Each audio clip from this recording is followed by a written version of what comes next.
Hi, and welcome to Straight Shot Radio. My name is Johnny Slick, and I'm the founder and head coach at Straight Shot Training, a personal training company dedicated to helping people of all fitness levels move better, feel better, and live better with progressive functional strength and conditioning workouts. In our last episode, you heard about the new personal training studio that we're putting in Frederick. And it's starting to feel really real now after so long of us working on this because we're starting the process to order equipment. And as Chris and I have been going through the process of looking at exactly what we need, what makes the most sense to have, what do we need to do the type of training that we do, what do we not need, what has spatial concerns when it comes to equipment, do we have to bolt this thing down, is it going to be sturdy enough, looking at specs of everything. We've really been looking at equipment closely recently, which gave me the idea for this podcast because as we're looking at equipment, we realize, we're really trying to do this right. We're trying to get equipment, obviously, at a good price, but we don't want to get cheap stuff. We want to get stuff that is going to last and be impressive when you walk into this studio and be able to help us as the coaches accomplish our goal of helping people of all fitness levels build strength and confidence with these strength and conditioning programs. And so when I step back and kind of look at the equipment that we're ordering, I realized, wow, it's really important to do the basics really well. And that's kind of how we approach writing workouts as well. So, and that's how we're kind of framing everything around the studios. We want to do the basics really, really well. And when I see everything that's out there in the way of fitness equipment, both in facilities that I've worked in, facilities I've seen, facilities I've worked out in, places I've seen advertise online, athletes that have advertised equipment online, influencer marketing, I realize there is so much out there that's unnecessary. And it's confusing because a lot of places will make you feel like this piece of equipment is going to change your fitness. This is the key to your fitness. If you just buy this thing, even though people have been getting extremely fit using dumbbells and barbells and body weight forever. But for some reason now, this is the piece of equipment that you need. This shake weight is the key to your weight loss, that kind of stuff. So today I want to talk to you about the top 5 worst types of fitness equipment. And I'm going to give you some specifics along with this, but most of it is actually going to be the general idea behind that piece of equipment. Before I get into these, though, I want to make sure that you know about something that we're doing at SL Studio, which is the co-working space with private gym attached that we're renting space from right now until we get into our permanent facility. We're doing something called semi-private personal training. And this is personal training for groups of 2 to 4 people. It's still personalized. The workouts are individualized to you, depending on your fitness level and what you've been able to do in the past, what your injury history is, what you're comfortable with. We customize everything to you. So it's still personal training. It's just in these small groups. These have been really popular at this studio that we're renting space from right now, and it's going to be a big part of what we do at the new studio. And it's still something, though, that people are not used to. So what we want to do is introduce you to semi-private personal training with a free session. All you have to do is send me a message, Johnny, Jonny, at straightshottraining.com, and just put the title of your email, free session, and just give me your contact info. And I'll set up a time that we can chat and talk about what your current fitness level is, what time you're able to come in, let you know a little bit about the process of getting you started, and we'll have you just fill out a quick waiver to make sure that you're all good to go, and then that's it. No strings attached. You just show up, enjoy your personal training session, and then hopefully this is something that you enjoy enough that you would like to continue doing it. So just shoot me a message, Johnny, Jonny, at straightshottraining.com, or you can find me on social media using the handle at straightshottraining and shoot me a message over there and just hit me up, say you want a free semi-private personal training session, and I'll let you know what availability we have and we'll get you going. So let's get into our topic today, the top 5 worst types of fitness equipment.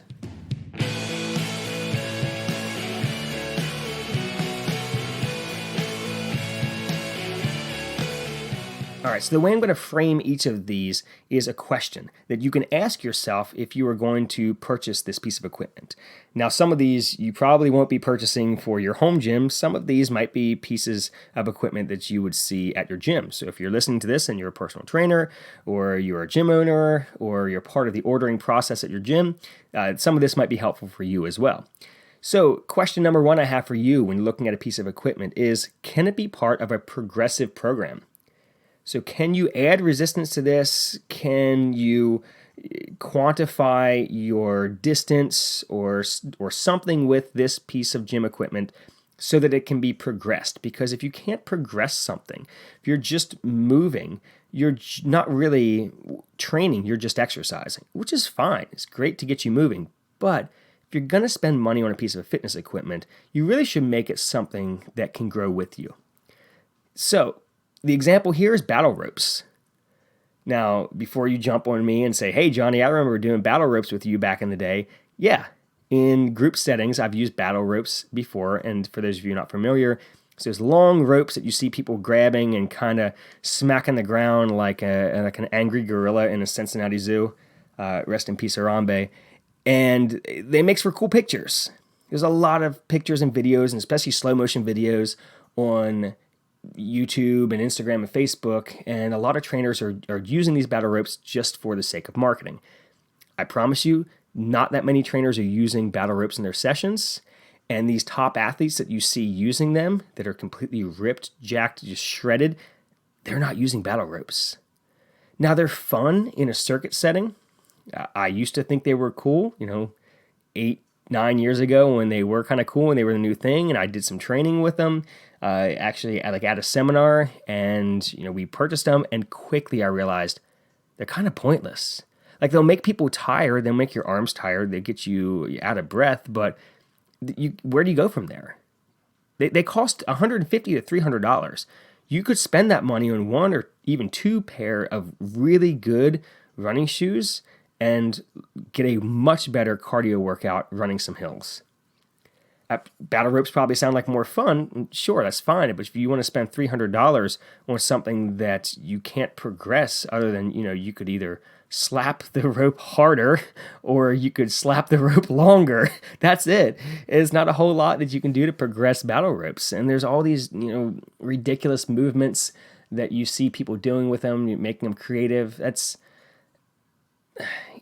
superfluous. It's not necessary. You don't need them to get fit. And honestly, I feel like they're a waste of money and a big waste of time in your session. You should be spending more time, with some weights on a progressive program, gradually doing more reps or more weight, or doing things a different way to challenge yourself over a period of time, and not just, swinging ropes around. So that's the first thing here. Can it be part of a progressive program? If it can't, then it's probably not worth buying. Next question, is it versatile? Can this implement do more than one thing? And this is where gyms really miss the mark.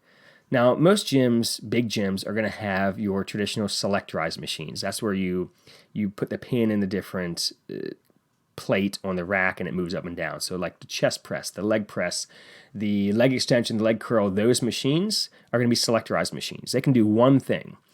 And most gyms are going to kind of have to, if you're a big gym, you're going to have selectorized machines, typically one per each body part.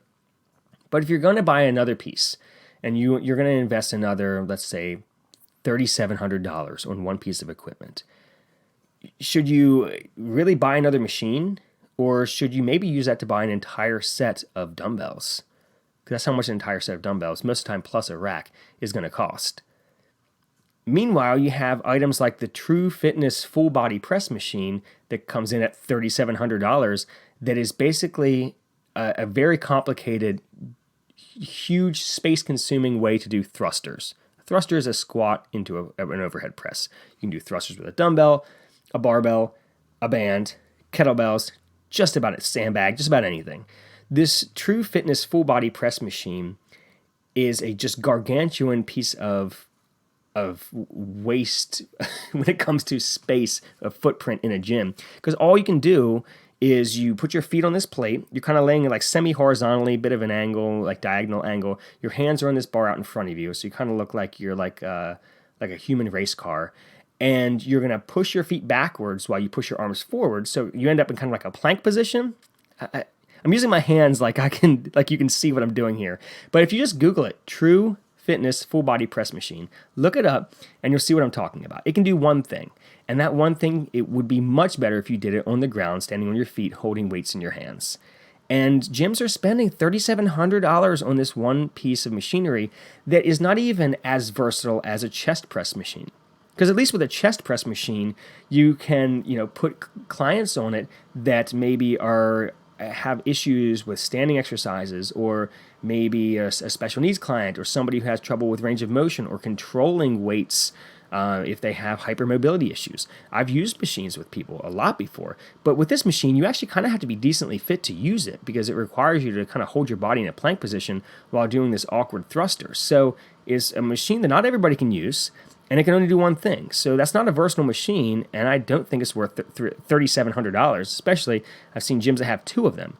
So now you've spent a lot of money that you could have spent on free weights, or a new cable machine, or maybe not raising the membership rates at your gym, because that's typically what happens when a gym has to spend a lot of money. And this is what happens with gyms, is they think that in order to keep members, or create a better member experience, that they need something new. Let's get another piece of equipment. Let's do this. Let's do this. Let's do this. When really the best thing you can do, and this is me talking to gym owners and personal trainers, best thing you can do is create good relationships and actually get people results, and create this accountability between you as the gym staff and them as the members or clients. So that's what keeps people coming back. It's not the fancy piece of equipment. No people stay at a gym just because they have a True Fitness full body press. They stay because they have these relationships with the trainers, and I think, or there's the staff that works there, or the other people who are in the gym. And I think that's what gyms need to focus more on.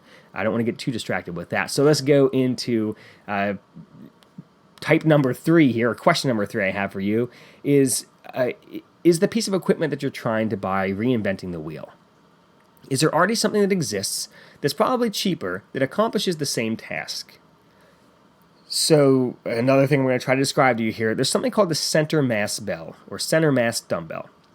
And it looks like a bowling ball, or like a handleless kettlebell, and it has the handle inside of this thing. So you reach your hand down to this thing, almost like a cauldron-looking thing, and you hold onto this handle, so the dumbbell or weight is completely a circle around your hand. It looks like you've got these bowling balls for hands, and you lift with them.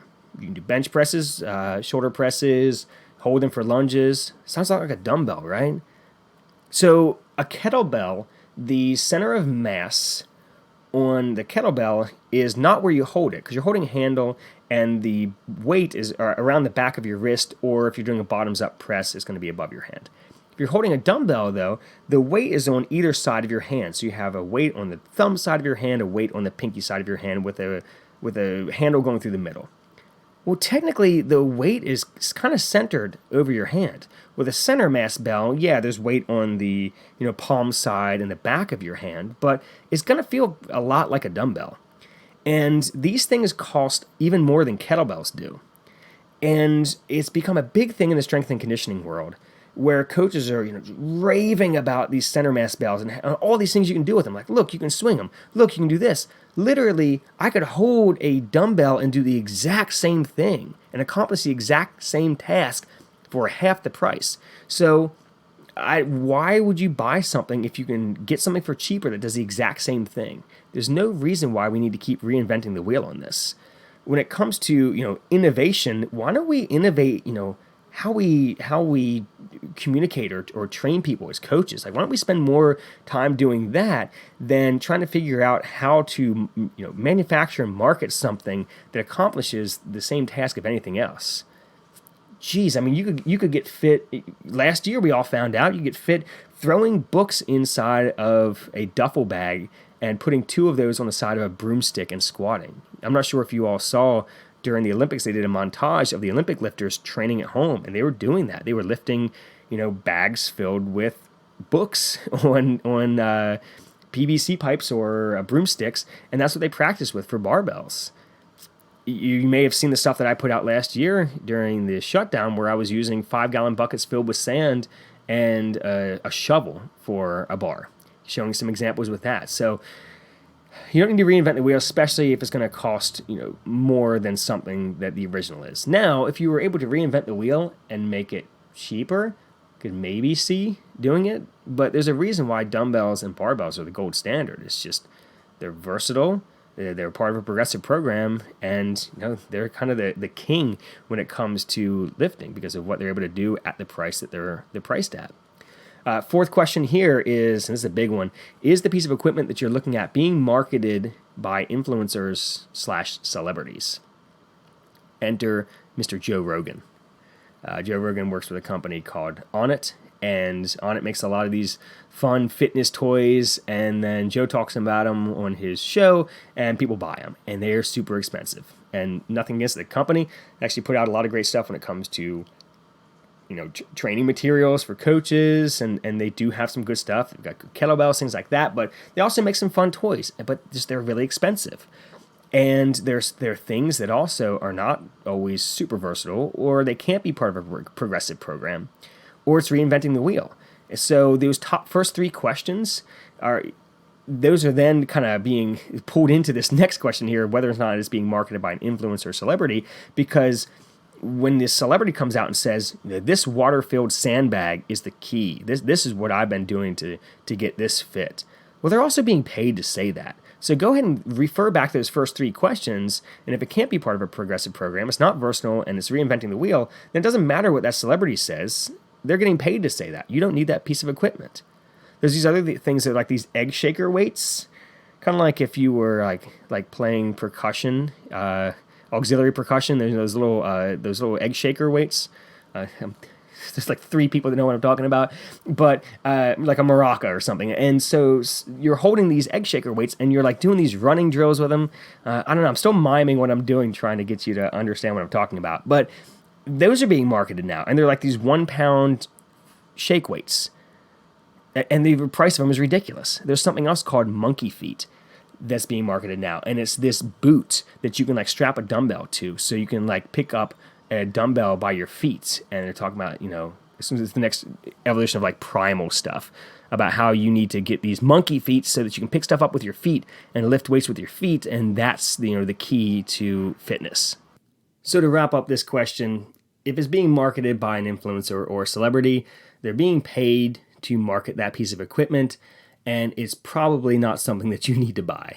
The last question that I have for you to ask yourself before you buy a piece of fitness equipment is it even necessary? Here's where I want to bring in mobility and recovery implements. So if you want to buy a $3 lacrosse ball or a $10 foam roller, have at it. I don't think that you need to be using them as often as people are using them. I think that the best thing that you can do for your recovery is sleep more and eat better, and that is going to do a lot more for your tissue health than rolling around on a foam roller. But if you're going to buy those things, they don't need to be the expensive things. It's not necessary for you to buy a $75 foam roller. And check it out. You can go on the Rogue website and buy a Mobility WOD foam roller for $75, or a special thing that's basically a lacrosse ball for $50. Or you see these compression boots that athletes are wearing now that cost $900. You don't need these recovery tools. You need an alarm clock. You need a food scale. You need to figure out your nutrition and your sleep and make it work around your work and family and training schedule. That's what's going to be the key to your recovery, not all of these mobility tools. And yeah, sure, there's a place for them when they're needed, but honestly, if you are training, if you're strength training in good positions and good ranges of motion, and you are not overdoing it when you're in the gym, you're working within what your body's limits are, and you are really focused on your form, or you have a coach helping you with that, you should not need to be foam rolling all the time or lacrosse ball rolling all the time. And I know if you're listening to this and you've known me over the past, I don't know, maybe decade or so that I've been coaching the Frederick area or longer before that, when I was coaching at Shepherd University, you know that I was a huge fan of these mobility tools back when I was in the CrossFit game, 7-8 years ago. And I did buy into a lot of that stuff. And over the years, as I've matured as a trainer, I've realized, we don't really need this. But even back then, I was making stuff. I was using cheap lacrosse balls from Walmart. I was using a PVC pipe that I bought at Home Depot as a foam roller. I mean, if you want to still do these mobility things, if they work for you, you don't need to be spending all this money on it. Honestly, you need to be spending more focus on your sleep and your nutrition and your training program and making sure that you're not overdoing it. And that's going to be the key to your recovery, not compression boots and vibrating frozen foam rollers, those types of things. So there's the 5 questions. I'm going to recap them again for you just as we head out here. Number 1, can it be part of a progressive program? Number 2, is it versatile? Number 3, is it reinventing the wheel? Number 4, is it being marketed by an influencer or a celebrity? And number 5, is it even necessary? So hopefully this can help you if you're going to purchase some gym equipment now that they're finally back in stock after everyone was buying them last year for their home gyms. But hopefully this helps you kind of view the equipment that you might be thinking about purchasing so that you can make wise decisions when it comes to what you're spending your money on. And honestly, if you're going to be spending your money on equipment, buy a good barbell, buy some plates, buy some dumbbells, and this, of course, is going to come from me saying this, but spend your money on good coaching, whether that's in person or online. Get good coaching, and that's going to get you the results you want way faster than the newest fitness toy that you're seeing on social media. Good programming, good basic equipment, good sleep, good diet. That's the key right there. So if you would like to learn more about training with us here at Straight Shot, you can head over to straightshottraining.com. Over there, you can read about the different ways you can work with us, either in person or online. You can send me a message right there if you would like to try out one of those free semi-private personal training sessions. And then you can also check out our blog, our shop, read about us as coaches, and just shoot me a message if you have something that you would like me to talk about on a future podcast, or a guest that you would like to have me on. We have some cool guests lined up coming up soon from the local, the Frederick area that I'm really excited to introduce to you all. So thank you so much again for listening, and have a great week, everybody.